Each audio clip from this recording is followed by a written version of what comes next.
ज़्यादा समझदार और ज़्यादा मूर्ख में कोई ज़्यादा फर्क नहीं होता, क्योंकि ज़्यादा समझदार इंसान भी किसी की बात नहीं सुनता और मूर्ख तो किसी की बात सुनता ही नहीं है।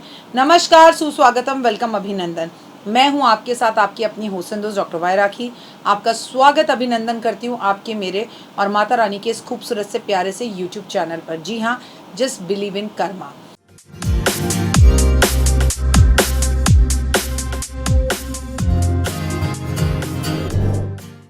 मैं आपको बता दूं कि आप इस वक्त मुझे फेसबुक पर भी देख रहे हैं, बिलीव इन कर्मा पर भी देख रहे हैं, और आप मुझे 2025 में जो है डॉक्टर वाई राखी यूट्यूब चैनल पर भी देख रहे हैं।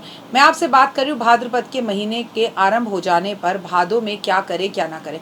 बड़ा ही खूबसूरत ये महीना है, और क्यों ना हो, श्री कृष्ण भगवान का जन्म इसी महीने में हुआ है। मैं आज आपको इस महीने से जुड़ी हर बात बताऊंगी, लेकिन आप इन बातों को पर कितना खरा उतरते हैं ये आप पर है।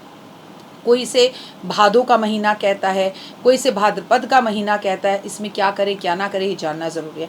भादों के महीने में अच्छी सेहत पाने के लिए गुड़ का सेवन बिल्कुल भी ना करें, ये गलत है। साथ में इस महीने में दही नहीं खाना चाहिए। इसके अलावा बैंगन, मांस, मदिरा सेवन नहीं करना चाहिए। भाद्रपद के महीने में नारियल का तेल का इस्तेमाल खाने में नहीं करना चाहिए। धार्मिक मान्यताओं के अनुसार ऐसा करने से संतान की सुख में बाधाएं आती हैं। और ये मत भूलिए कि भादों का महीना जो है वो चतुर्मास का दूसरा महीना है।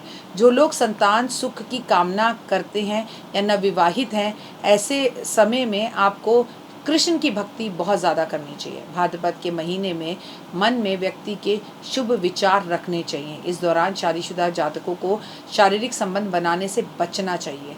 मन में पवित्र विचार लाने चाहिए, यानी कि आपको ब्रह्मचर्य का पालन करना चाहिए। इस पूरे महीने में व्यक्ति को बाल नाखून काटने से, खासकर रविवार, सोमवार, गुरुवार और मंगलवार बचना चाहिए। लेकिन मैं आपसे कहूँगी ऐसा बिल्कुल मत करिएगा।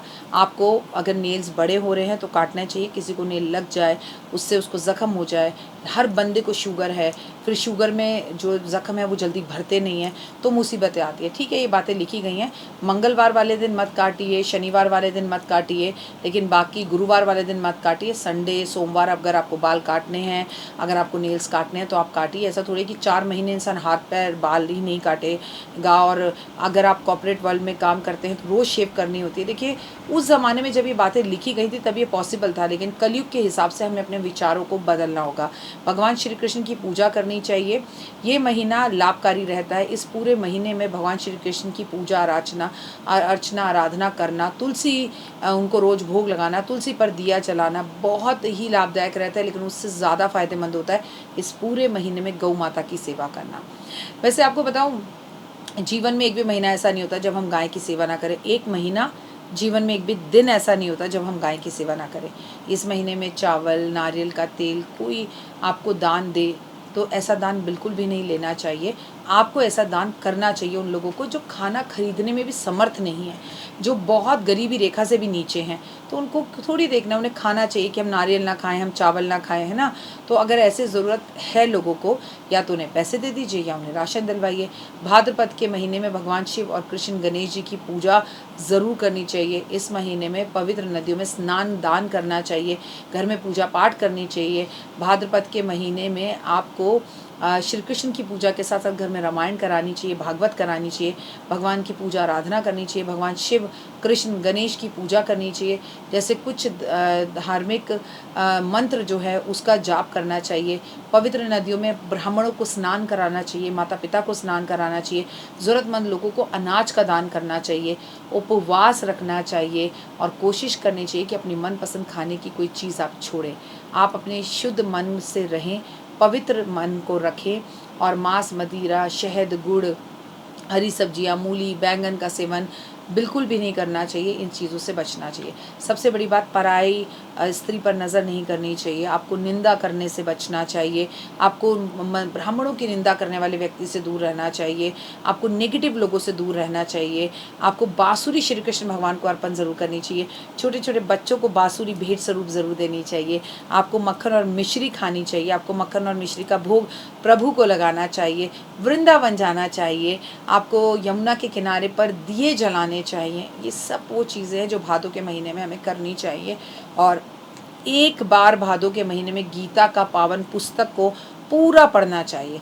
अगर आप ना पढ़ पाएँ तो कम से कम 11वें अध्याय का पाठ ज़रूर करें। अगर हो सके तो गीता की पावन पुस्तक को एक पीले कपड़े में रखकर किसी भी कर्मकांडी अच्छे से पंडित को, ब्राह्मण को वो भेंट स्वरूप देकर आनी चाहिए कि पंडित जी ये आपको मेरी तरफ से गिफ्ट है। अगर आप गीता पढ़ ना सके तो सुनना ज़रूर चाहिए। आपको बड़े बुजुर्गों की सेवा करनी चाहिए। भादों के महीने में कबूतर को बाजरा, गाय को रोटी, कुत्ते को दूध, चींटियों को खाना देना चाहिए। भादों के महीने में मन लगाकर मंदिर में झाड़ू पोछा करना चाहिए। भादों के महीने में आपको एक मटका पानी भरकर उसमें कुछ फल जो कि सीज़न के फल है वो मंदिर में रख कर आना चाहिए। और भादों के महीने में महादेव पर आपको आम रस ज़रूर अर्पण करना चाहिए। बेलपत्र पर आपको श्री राम लिखकर महादेव के मंदिर में वो बेलपत्र चढ़ाकर आने चाहिए, कम से कम 108। और कमलगट्टे की माला आपको राधा और कृष्ण को अर्पण करनी ही चाहिए। माँ यशोदा की पूजा ज़रूर करनी चाहिए। और आपको मालूम है कि भादों के महीने में एक छतरी का दान करना चाहिए, काले रंग की, उन सबको जिनके ऊपर शनि की सारसती या शनि की ढैया चल रही है। किस किस पर चल रही है? मेष राशि, कुंभ राशि, मीन राशि, आप पर शनि की सारसती चल रही है। वहीं पर अगर मैं बात करूं सिंह राशि और धनु राशि, आप पर ढैया चल रही है। फिलहाल दीजिए इजाज़त, अपना और अपनों का रखिए खास ख्याल। भगवान श्री कृष्ण की अति कृपा आप पर बनी रहे। जय श्री राधे, जय माता दी। जीवन में है समस्या, नहीं मिल रहा तकलीफों से छुटकारा, नहीं मिल रही मनचाही नौकरी, टूट गया है विश्वास, सांस से आपकी बिल्कुल नहीं बनती और खत्म हो गई है आस, भगवान से आपका विश्वास उठ चुका है। टैरो के 78 कार्ड खोलेंगे भविष्य का राज। सरकारी नौकरी से हैं आप कोसों दूर। कुंडली जगाएगी कुंडली जागरण, कुंडली बताएगी आपका भविष्य। ऊपर से ये जादुई हवाएं, ऊपरी हवाएं, जादू टोना तंत्र विद्याएं, पति पत्नी और वो करना होगा खुद पर विश्वास। दीजिए मुझे भी एक मौका, अपनी कुंडली दिखाइए, टैरो कराइए, लेकिन अपनी जिंदगी को जल्द बदलवाइए। मैं हूं डॉक्टर वाई राखी। आप मुझसे बात कीजिए, फ़ोन कीजिए, अपॉइंटमेंट लीजिए। आपकी ज़िंदगी के अंदर आएगा ज़बरदस्त बदलाव।